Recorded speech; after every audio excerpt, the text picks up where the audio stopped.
Varicose veins కి సరైన చికిత్స కోసం సంప్రదించండి ఎవిస్ హాస్పిటల్. అందరికీ నమస్కారం. నా పేరు మాధురి. మాఘమాసంలో ప్రతి రోజుకి ఒక విశిష్టత ఉంటుంది. అందులోనూ భీష్మ ఏకాదశికి కూడా ఎంతో విశిష్టమైనది, మహాపర్వదినం అని చెప్తూ ఉంటారు. మరి భీష్మ ఏకాదశికి సంబంధించి ఎన్నో విషయాలు తెలియజేయడానికి మనతో పాటు ఉన్నారు శ్రవంతి గారు. మరి ఆవిడని అడిగి భీష్మ ఏకాదశికి సంబంధించిన చక్కటి విషయాలు మనం తెలుసుకుందాం. నమస్కారం శ్రవంతి గారు. నమస్తే మా. శ్రవంతి గారు, భీష్మ ఏకాదశి ప్రతి ఒక్కళ్ళు కూడా భీష్మ ఏకాదశి గురించి వింటారు. అసలు ఆ రోజు భీష్మ ఏకాదశి మానవుడి పేరు ఏకాదశికి ఎలా వచ్చింది అని చెప్పేసి చాలా మందికి కూడా ఒక డౌట్ ఉంటుంది. సో మరి మీరు దాని గురించి మా సందేహాన్ని నివృత్తి చేస్తారనుకుంటున్నాం. తప్పకుండా చెప్తాను. భగవంతుడి అనుగ్రహం ఉంటే గనక మానవుడే మహనీయుడు అవుతాడు అని మనకి భీష్ముడు చరిత్ర చూస్తే తెలుస్తుంది మనకి. మహాభారతం చదివితే ఆయనకున్న విజ్ఞానం ఏంటి, అసలు ఎంత జ్ఞాన సంపద ఉంది భీష్ముడికి అనేది మనకు అర్థమవుతుంది. అలాగే ఒక మంచివాడి మౌనం ఎంతటి కురుక్షేత్రానికి దారితీస్తుంది అనేది కూడా మనం ఇక్కడ చూడొచ్చు అన్నమాట. కాబట్టి భీష్ముడిని చూస్తే కనుక చాలా త్యాగశీలి. తన తండ్రి కోసము తన జీవితాన్ని పడంగా పెట్టాడు, త్యాగం చేశాడు అని చెప్పుకోవచ్చు. అందుకే తండ్రి ఆయనకి ఇస్తారనమాట, నువ్వు ఎప్పుడు కావాలనుకుంటే అప్పుడు మరణాన్ని ఆశ్రయించవచ్చు అని చెప్తారు. కురువృద్ధుడు ఎలా అంటే మామూలుగా మనకి తల్లిదండ్రులు ఉంటే కనుక, తండ్రి ఉంటే కనుక తర్పణాలు ఎవరు ఇవ్వరు అనమాట. అలాంటిది భీష్ముడికి తర్పణం ఇచ్చేటప్పుడు మాత్రం అది ఆలోచించరు, తండ్రి ఉన్నాడా అని ఆలోచించడం అనమాట. మనందరికీ కూడా పితామహుడే ఆయన అని ఖచ్చితంగా చెప్పుకోవచ్చు. మరి అలాంటి భీష్ముడు కూడా ఉత్తరాయణ పుణ్యకాలం గురించి వెయిట్ చేశారు అని అంటే కనుక, ఎంత ఉత్తరాయణ పుణ్యకాలానికి అసలు పుణ్యకాలం అని ఎందుకు పేరు వచ్చింది అనేది మనం అర్థం చేసుకోవాలి. అలాగే ఆయన ఉత్తరాయణ పుణ్యకాలం వచ్చేసింది కదా అని చెప్పి ఆగలేదు. ఆయన చక్కగా రథసప్తమి అయిన తర్వాత ఏకాదశి నాడు వరకు కూడా ఆగడం జరిగింది అనమాట. ఇక్కడ చూస్తే కనుక మనకి భీష్మాష్టమి అలాగే భీష్మ ఏకాదశి అనేది కూడా మనం చూస్తూ ఉంటాం. అయితే తర్పణం ఇచ్చేటప్పుడు మాత్రం భీష్మాష్టమి రోజు నాడు తర్పణం ఇవ్వడం అనేది ప్రత్యేకత. అందరూ అదే ఆన్వాయితీగా తర్పణం ఇస్తూ ఉంటారు. భీష్మ ఏకాదశి ఏంటంటే ఆయనని అంపశయ్య మీద ఆయన ఉన్నప్పుడు, ఆయన వెయిట్ చేస్తూ ఉంటారు కదా, అంపశయ్య మీద ఆయన ఉన్నప్పుడు శ్రీకృష్ణ భగవానుడు కూడా ఆయనను చూడడానికి వచ్చారనమాట. వచ్చినప్పుడు ఆయన ఎంతో సంతోషించి, అసలు శ్రీకృష్ణ పరమాత్ముడు అసలు పరమాత్మ అని, ఆయన శ్రీమన్నారాయణుడని తెలిసిన కొద్ది వాళ్ళల్లో మనకి భీష్మ పితామహుడు ఒకరన్నమాట. అంటే తెలిసినా కూడా ఆయన ఎదురు పడేసరికి అది మాయో ఏమో ఆయనను మామూలుగా మనుషులనే కన్సిడర్ చేసేవాడు, అంతే కదా. అందుకనే అంతటి కురుక్షేత్ర యుద్ధం లేదు, భగవంతుడు కదా ఆయన చెప్పినట్టు విందాము అని గనక ఆలోచిస్తే అది వేరేగా ఉండేది.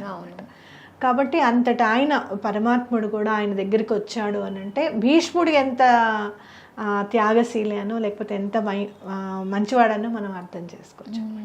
కాబట్టి అలా మనం చూస్తే కనుక అసలు విష్ణు సహస్రనామం ఆయన వచ్చిన ఆనందానికి పులగించిపోయారే, ఎవరు ఎక్స్పెక్ట్ చేయరు. ఉన్నదేమో అవతల శత్రు సైన్యాధిపతి. నిజంగా చెప్పాలంటే మొత్తం కురువృద్ధుడు ఆయన ఉన్న టాలెంట్ అంతా కూడా దుర్యోధనులకి వాళ్ళకి యూజ్ చేసిన వాడు. మరి చూడ్డానికి రావాల్సిన అవసరం ఏముంది? పరమాత్ముడు కూడా అయ్యో అక్కడ ఉండిపోయాడు, ఇటువైపు రాలేదు, కనీసం మాట్లాడలేదు, నోరు విప్పలేదు అనేది కాకుండా అసలు దానికి ఎందుకంత నోరు విప్పకుండా ఉన్నాడు అనే దాని మీద అర్థం చేసుకొని ఆయన పలకరించడానికి వెళ్ళేసరికి ఆయనకి విపరీతమైన సంతోషం అనిపిస్తుంది అనమాట. ఆ సంతోషంలో ఆయనని 1008 నామాలతో కీర్తించాడు. ఆ నామాలే మనకి విష్ణు సహస్రనామంగా మనం చదువుకుంటున్నాం. వెళ్తూ వెళ్తూ కూడా అందుకే ఆయన అందరికీ పితామహుడు ఎందుకు అయ్యాడు అని అంటే, ఆ కృష్ణ పరమాత్ముడిని, ఆ నారాయణుడిని కీర్తించాడు, విష్ణు సహస్రనామం మనకి అందించారు కాబట్టి ఆయన మనందరికీ కూడా పితామహుడే అనమాట. అందుకే తర్పణం ఇచ్చి ఆయన రుణం తీర్చుకోవాలి మనం. అంటే మానవుడిగా పుట్టిన ప్రతి ఒక్కళ్ళు కూడా ఆడ మగానే తేడా లేకుండా తర్పణం అంటే ఇంట్లో మగవాళ్ళు ఇస్తారు తర్పణము. ఇంట్లో వాళ్ళు మగవాళ్ళు ఇచ్చారంటే అందరికీ వస్తుంది అనమాట. ఇటు 7 తరాలు అటు 7 తరాలు అంతా కూడా ఉద్ధరింపబడతాయి. కాబట్టి మగవాళ్ళు తప్పకుండా తర్పణం ఇవ్వాలి భీష్మ పితామహులకని మనం చెప్పుకోవచ్చు. అయితే ఆ విష్ణు సహస్రనామము విన్నప్పుడు ఆయనకి ఎంతో సంతోషం వచ్చేసిందట. కాబట్టి ఈ ఏకాదశిని భీష్మ ఏకాదశి అని కాకుండా జయ ఏకాదశి అని కూడా అంటారు. అంటే ఆ రోజు మీరు ఏదైనా పని తలపెడితే కనుక ఎటువంటి పరిస్థితుల్లోనూ జయం కలుగుతుంది అని చెప్తారు.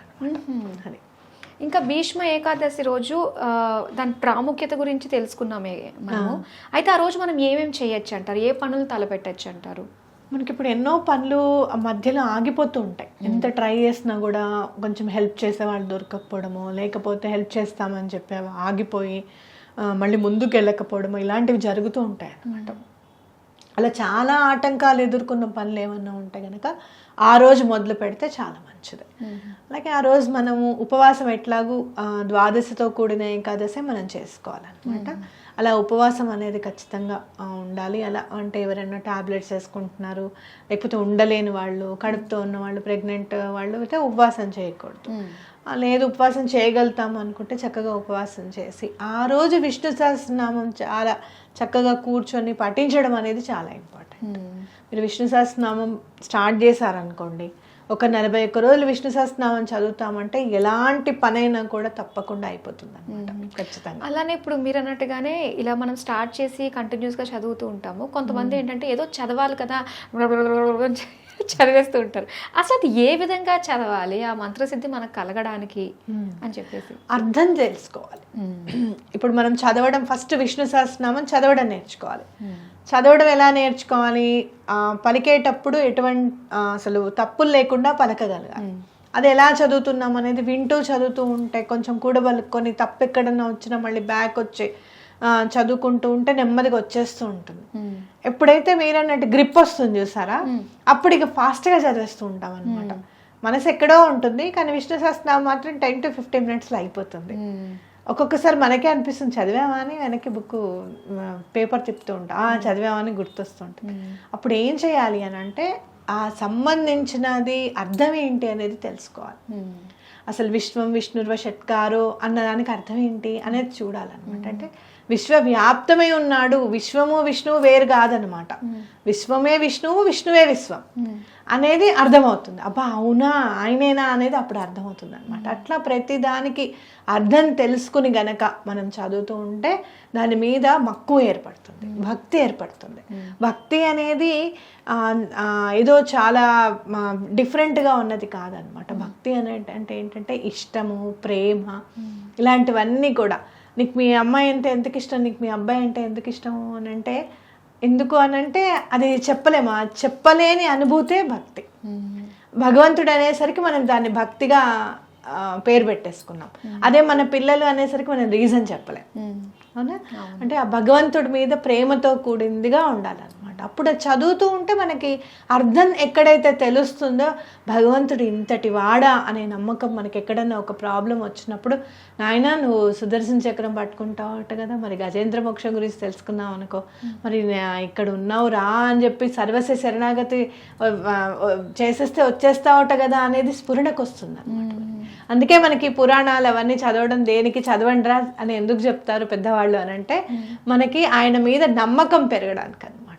అది అలాగే ఇప్పుడు మనము తర్పణాలు వదిలిన తర్వాత మన పెద్దవాళ్ళకి వదిలినా కూడా మనం దానాలు చేస్తూ ఉంటాం కదండి వాళ్ళ పేర్ల మీద. అలానే ఈ భీష్మ ఏకాదశి రోజు దానాలు ఏ విధంగా ఉంటాయంటారు? తిల దానం చేస్తే చాలా మంచిది. నువ్వులును పంచదార కలిపిన, లేకపోతే నువ్వులును బెల్లం కలిపిన ఉండలు కనుక దానం చేస్తే చాలా మంచిది అనమాట. అంటే ఎలాంటి పాపమైనా పోవడానికి తిలలు ఉపయోగపడతాయి. తిల అంటే తిలము అని అంటే ఏంటి అని అంటే తలాపాపాలన్నీ కూడా నశింపజేసేది అనమాట. తలాపాపాలు అంటే ఎన్నో రకాల పాపాలుగా మనం మనసుతో చేస్తాం, మాటతో చేస్తాం, ఒకళ్ళని బాధ పెడుతూ ఉంటాము. ఒక్కొక్కసారి మన మాట కఠినంగా ఉండి అవతల వాళ్ళని తిట్టాల్సిన పరిస్థితి వస్తుంది వాళ్ళు చేసిన మిస్టేక్స్ వల్ల. వాళ్ళు కాస్త బాధపడింది కూడా అది కూడా పాపమే. ఎంత మనం కావాలని చేయకపోయినా వాళ్ళ మిస్టేక్ వల్ల తిట్టినా ఎంతో కొంత మనసునైతే బాధ పెడతాం కదా. కాబట్టి ఇలాంటివన్నీ కూడా అనుకోకుండా తెలిసి తెలియక చేసేవన్నీ కూడా తిలలు ఎప్పుడైతే గనక మనం ఇచ్చేస్తామో, ఆ దానం చేస్తామో, ఆ పాపం కూడా నష్టం అవుతుందని చెప్పుకోవచ్చు అనమాట. కాబట్టి అలాగే మీరు అర్ఘ్యం ఇచ్చేటప్పుడు కూడా కొంచెం నువ్వులు వేసి అర్ఘ్యం ఇవ్వడం కూడా కొన్ని ప్రాంతాల్లో చేస్తారు. అలా కాదు మాకు అలవాటు లేదు అని అనుకున్నప్పుడు మీరు ఏం చేయాలి అని అంటే చక్కగా 1 కిలో పావు నువ్వులు కొనుక్కొని వెళ్ళి బ్రాహ్మడికి దానం ఇచ్చేస్తే మీరు ఏకాదశి అంతా కూడా ఉపవాసం ఉంటారు కదా, ద్వాదశి నాడు ఎట్లయినా పారణ చేసేటప్పుడు తప్పకుండా దానం ఇవ్వాలి. ద్వాదశి నాడు కూడా పారణ చేసే ముందు దానం ఇచ్చుకోవడం కూడా మంచిదే అన్నమాట. అది శ్రవంతి గారు, భీష్మ ఏకాదశికి సంబంధించి అలాగే ఆ రోజు మనం ఏ పనులు చేయాలి అన్న విషయాల గురించి మాకు తెలియజేసినందుకు ధన్యవాదాలు. ఇంకొక విషయం చెప్పి ఆపేస్తా. చెప్పండి. విష్ణు సహస్రనామం కనుక చదవలేము, మాకు రాదండి చదువుకోవడం అని అనుకుంటే శ్రీరామ రామ రామేతి రమే రామే మనోరమే సహస్రనామ తత్తుల్యం రామనామ వరాననే, ఇది 3 సార్లు చదువుకున్నా విష్ణు సహస్రనామం చదివినంత ఫలితం వస్తుంది అని చెప్పుకోవచ్చు. లేదండి అది కూడా మాకు చదవడం రాదు అని అనుకుంటే కనుక శ్రీరామ జయం అనుకుంటే చాలా మంచిది అనమాట. సూక్ష్మంలో మోక్షం అంటే ఇవేనేమో. ఓకేనండి, చాలా చక్కటి వివరాలు తెలియజేశారు భీష్మ ఏకాదశికి సంబంధించి. ధన్యవాదాలండి. చూసారు కదా భీష్మ ఏకాదశికి సంబంధించి ఎన్నో విషయాలు తెలుసుకున్నాం. అలాగే మనం చేయాల్సిన దానాల గురించి కూడా తెలుసుకున్నాము.